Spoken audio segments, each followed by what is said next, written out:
All looking forward to the Biden-Trump presidential debates. You've written in the New York Post that if Trump wants to prevail in these debates, all he has to do is shut up and let Biden speak, or at least try to speak.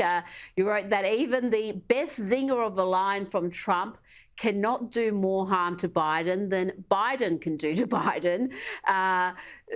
He does have a knack of just saying outrageous lies, doesn't he? But will Trump take your advice? Will he be able to control himself?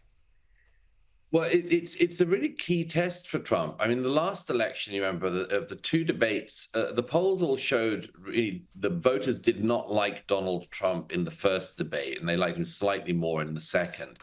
And the reason is that he just didn't allow Biden to speak in the first debate. He was too aggressive.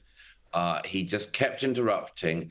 Even if you support a particular candidate or person, one rule of television is just, if you keep interrupting and interrupting, everyone thinks, they just get fed up of you.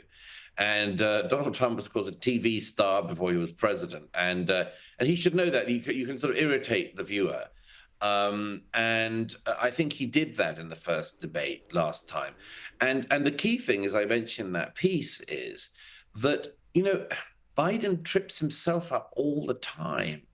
Just let the man speak. Watch any speech of his. And the minute he has to go off script, such as it is, he loses train of thought. He did it again the other day. He just kind of says, "Oh, well, anyway, I was going to say, but well, anyway, I don't need to tell you that."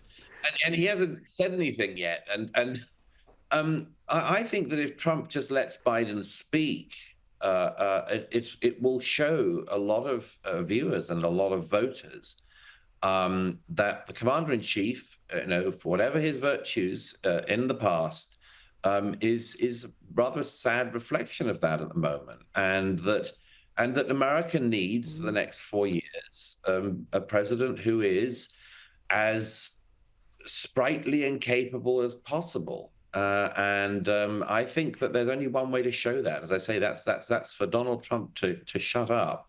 But is that an easy piece of advice for him to take? I'd have said not. I think you're right there. The temptation will be too big for him. And if he's going to play it smart, he would also draw out the nasty Biden, because one certainly exists. And that could be a powerful thing as well, Douglas, if Trump can goad him into showing that side of himself.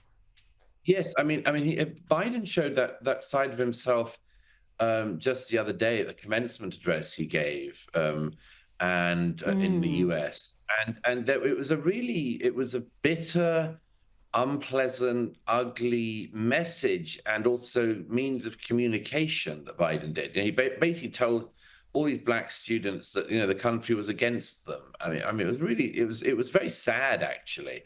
But sad that these young black students at commencement should get this advice. At the same time, Donald Trump was in New Jersey telling everyone it didn't matter what color they were, what color your skin is, you're all American. And but Biden was doing this very mean speech, and he looked mean doing it, really mean and angry, and he didn't think when he starts to shout. And I think that stuff goes across very badly. Everyone says, it's Trump with the female voters who goes over badly, but I think some of that with Biden goes over with female voters and others, just not that well. I think you're 100% right. Actually, let's just have a quick look at what you've just spoken about. Firstly, let's have a look at Trump when he gave that speech in the Bronx. It was one of unity and a largely positive message. Whatever the hell color you are, it doesn't matter. We are all Americans, and we're going to pull together as Americans.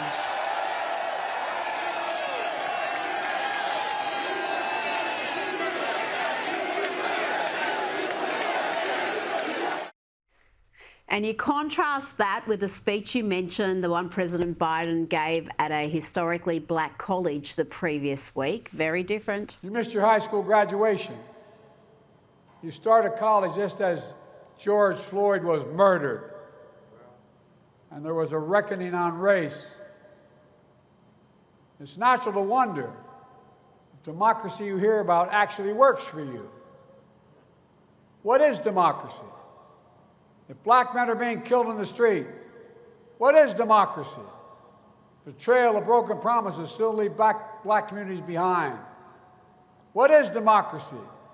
You have to be 10 times better than anyone else to get a fair shot. Douglas, very different approaches there. Biden's speech seems to be obsessed about racial division and victimhood, and this message that you need to be, as black Americans, 10 times better than non-black Americans to do as well. Who is he speaking to with that kind of rhetoric? It's very interesting. Biden came in with the idea that he was a great uniter, that he'd be the sort of father or perhaps grandfather figure of the nation. And whenever he does this kind of speech, you're saying, but do you remember what you said you'd be? Do you remember that you said you'd try to unite the nation? What are you doing here? And why are you demotivating black students and actually lying to them that the country is against them? And that, to pick up that phrase, black men are just being murdered in the streets. I mean, it's true that quite a lot of black men are murdered in the streets, and they're murdered by other black men in cities like Chicago in terrible gun violence that goes on all the time. But Biden wasn't talking about that. He talked about George Floyd and then went straight on this idea that, I mean, basically that cops and goodness knows who else just kill black men all the time. That's not true. But it is the sort of rhetoric and ideas that you would imagine you would expect to hear from somebody wanting to whip up a certain base on ethnic lines and racial lines. And that's clearly what Biden was doing in that speech. But it's really ugly. And it feels to me at any rate, like a rhetoric of the past in America, describing at the best the past in America.